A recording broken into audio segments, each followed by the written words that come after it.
It was a Thursday night, one of those cold, dreary evenings where everything feels slightly off. The rain had been coming down in drizzles all evening, making the streets shiny and slick. I was driving for DoorDash that night to make some extra cash. I don't mind it, really. Just a way to pass the time and get a bit of money on the side. That night, though, I would have preferred to be anywhere else. The order came in from a small burger joint about 5 miles away. Simple enough. 1 burger, fries, and a drink to be delivered to a guy named Derek. I plugged the address into my GPS, and it gave me this route that seemed oddly out of the way. As I drove further into the outskirts of town, the streetlights became sparse, and I was surrounded by houses that looked like they hadn't been touched in years. It was almost too quiet, the kind of silence that feels unnatural. The GPS led me down a narrow road to a dead-end street.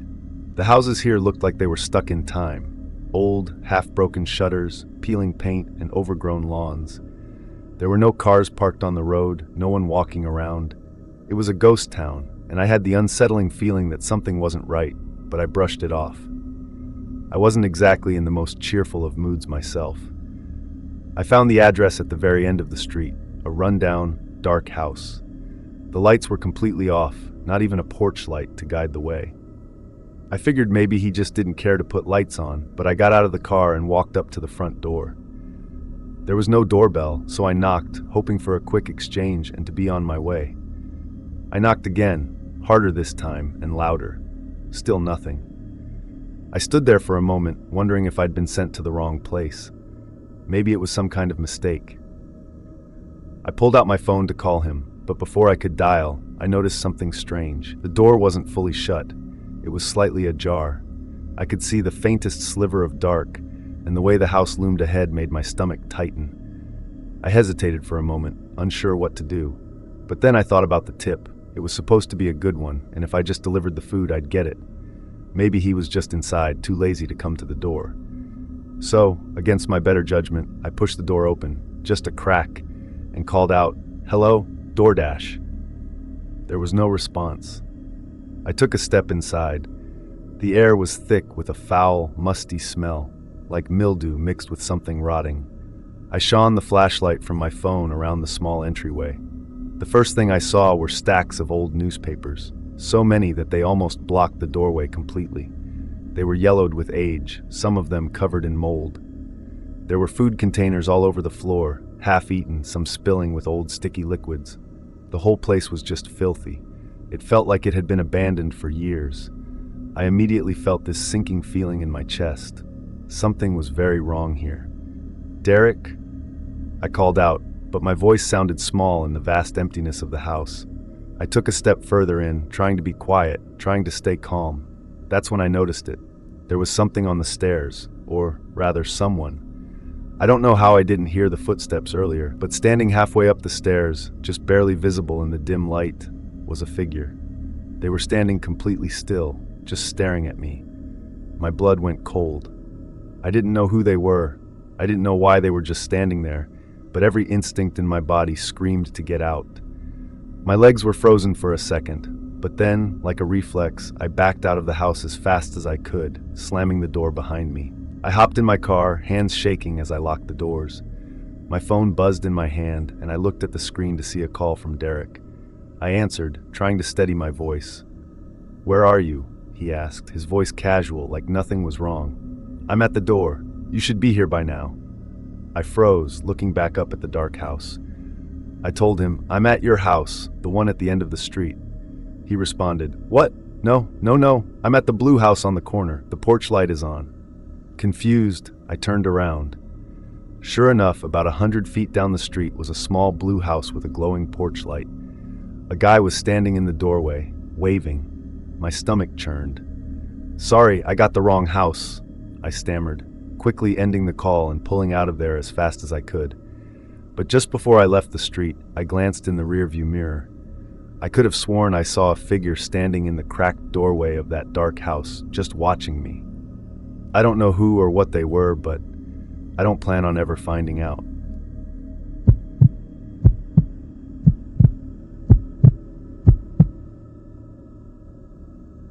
I've always been the kind of person who just wants to stay out of other people's business. I keep to myself, stay quiet, and get along with most people. I had found a small basement apartment in an old house right off campus. It was cheap, and it wasn't the nicest place, but it was perfect for me at the time. I didn't need much. The landlord, an older man named Mr. Harris, seemed harmless enough. He lived upstairs with his wife. Quiet, reserved, never made much of an impression on me. I'd see him occasionally, doing yard work or sitting on the porch, but that was about it. Everything seemed normal at first. The first month passed with no issues. The apartment wasn't luxurious, but it was comfortable enough. There was one window in the living room, but it faced the back of the house, so it didn't get much sunlight. The basement smelled faintly of mildew, and the walls were old and creaky. But again, it was a place to live. That was all I cared about. But then, weird things started happening. One night I came home after a long day of classes. As usual, I unlocked the door to my apartment, but something was off. The door was slightly ajar, just enough to notice. Now I know I always lock my door. I'm pretty obsessive about it, honestly, so I couldn't understand how it could have been open. I checked the lock. It was fine. Maybe I had just forgotten. But then, a few days later, the same thing happened. I came home and the door was open again. This time, I felt a little uneasy. I hadn't left the door open. I checked all the windows, all the locks.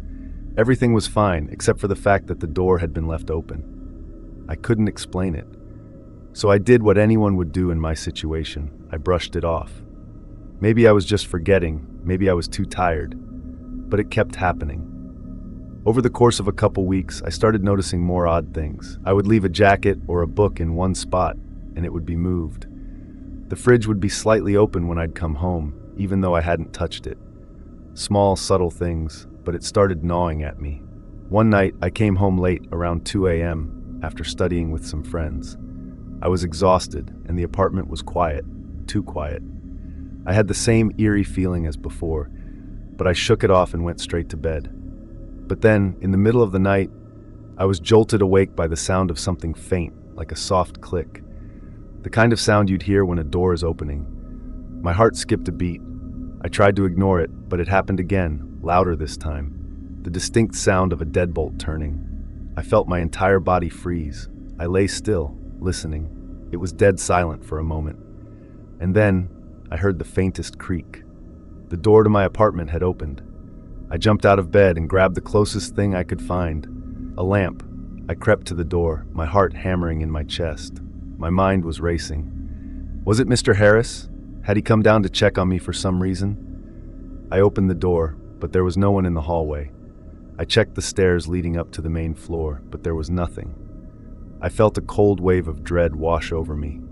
I quickly locked the door behind me and called my mom, just to calm myself down. She told me I was just paranoid, but I wasn't convinced. The next morning, I went to speak to one of the neighbors, hoping to get a sense of what was going on. That's when I found out the truth. Turns out, Mr. Harris had been arrested for breaking into tenants' apartments years ago. He had keys to every apartment in the building, and his strange behavior wasn't just a quirk, it was something darker. Some of his former tenants had complained about hearing footsteps at night, seeing things moved around in their apartments. And worse, a few of them had even reported that they'd caught him standing in their rooms while they were asleep. I never stayed in that apartment again. I packed up everything the next day and found somewhere else to live. But to this day, I can't help but wonder, how many times was he standing in my room, watching me as I slept, waiting for the right moment?